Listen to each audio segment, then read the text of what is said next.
बहुत ही लजीज कचौरी बनाया करता था। उसके प्याज की कचौरी खाने के लिए लोग दूर दूर से आते थे। पहले वो बहुत गरीब था। उसने अपनी जिंदगी में बहुत कठिनाइयां देखी थी। गुलशन और उसकी पत्नी ढोलकपुर नाम के गांव में रहा करते थे। गांव में उसके खेत तो थे, लेकिन फसल उगाने के लिए पैसे नहीं थे। तभी एक दिन ठाकुर साहब उसके घर आते हैं। गुलशन, तुझे 3 महीने हो गए। तूने जो मुझसे ये उधार लिया था वो तूने अभी तक नहीं दिया। मुझे जल्द से जल्द मेरे दिए हुए पैसे चाहिए, वो भी ब्याज के साथ, समझा? पर इस बार भी थोड़ा मुश्किल है मालिक। मेरे खेतों में इस बार फसल इतनी अच्छी उगी नहीं है। अभी मेरे पास करने को कोई काम भी नहीं है। मुझे थोड़े दिन की और मोहलत दीजिए आपका कर्ज उतारने के लिए। भाई देख, अब मुझे कुछ और नहीं सुनना। अगले महीने में इसी तारीख को आऊंगा अपने पैसे लेने के लिए। नहीं दे पाया तो उसी टाइम मैं तेरे खेतों में कब्जा कर लूंगा। इतना कहकर ठाकुर साहब वहाँ से चला जाता है। तभी गुलशन अपनी बीवी राधा से कहता है, राधा, मैं अब क्या करूं? इतने कम समय में इतना पैसा कहां से लाऊंगा मैं? अरे जी, ठाकुर साहब तो बहुत ही तेज आदमी है। उसके अगर हमने पैसे ना दिए ना तो वो सच में हमारे खेत पे कब्जा कर लेगा। नहीं, मैं कुछ करता हूँ राधा। मेरा दोस्त है एक मुंबई में, प्रेम। मैं उसके पास चला जाता हूँ। वो मुझे कहीं ना कहीं तो नौकरी लगवा ही देगा और जैसे ही मैं पैसे कमा लूंगा मैं वापस आ जाऊंगा, क्योंकि अब गांव में तो कुछ है नहीं करने को। जी, जैसा आप कहें। गुलशन का दोस्त प्रेम मुंबई में एक अच्छी कंपनी में जॉब करता था। गुलशन अब जैसे तैसे मुंबई की बस में बैठकर अपने दोस्त प्रेम के घर पहुंच जाता है, जहां वो अपने दोस्त प्रेम को उसके सारे दुख दर्द बताता है। और प्रेम कहता है, अरे गुलशन, तू चिंता मत कर। अब तू मेरे पास आ गया है ना, मैं कल ही तुझे कहीं ना कहीं काम में लगवा दूंगा। चल, मैं अब तेरे लिए कुछ बना के लाता हूँ खाने को।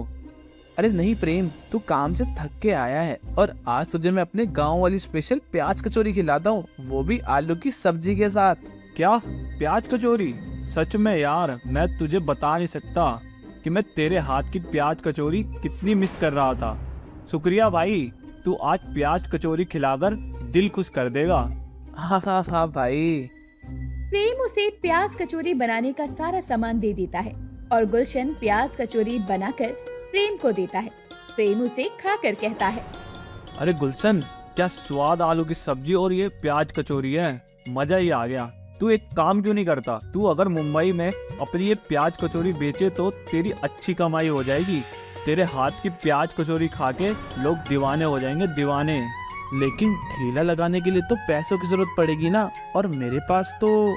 अरे तू चिंता क्यों करता है, मैं हूँ ना, तेरी इतनी मदद तो कर ही सकता हूँ मैं। कुछ ही वक्त में प्रेम ने सारा इंतजाम कर लिया।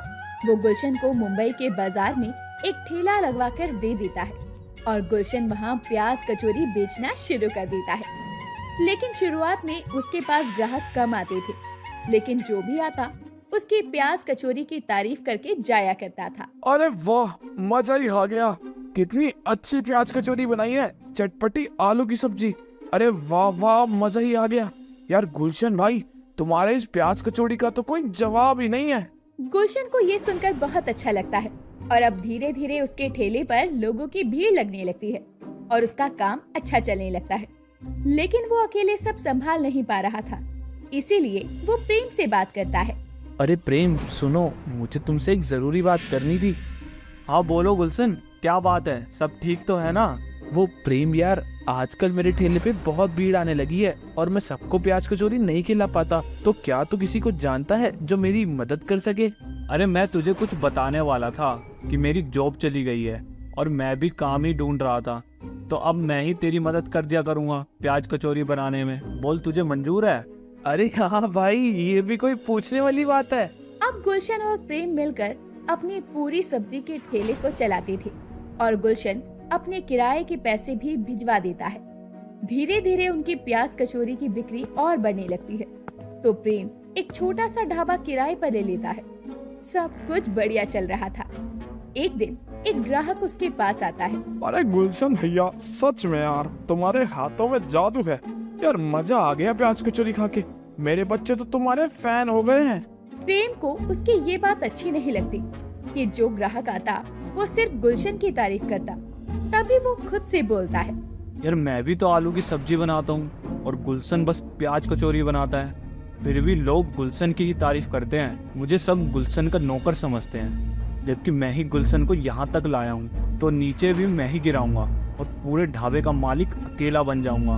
मुझे कमाई के आधे पैसे गुलशन को देने नहीं पड़ेंगे।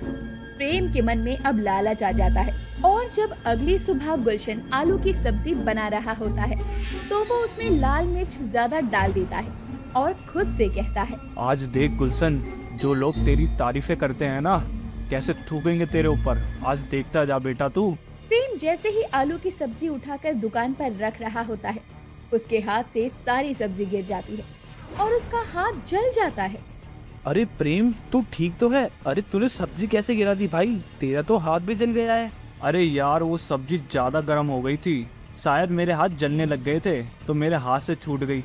कोई नहीं, अब अपने पास तो आलू की सब्जी का सामान भी नहीं है, तो आज ढाबा बंद ही रखते हैं और मैं घर जाके तेरे हाथ पे मलहम लगा देता हूँ।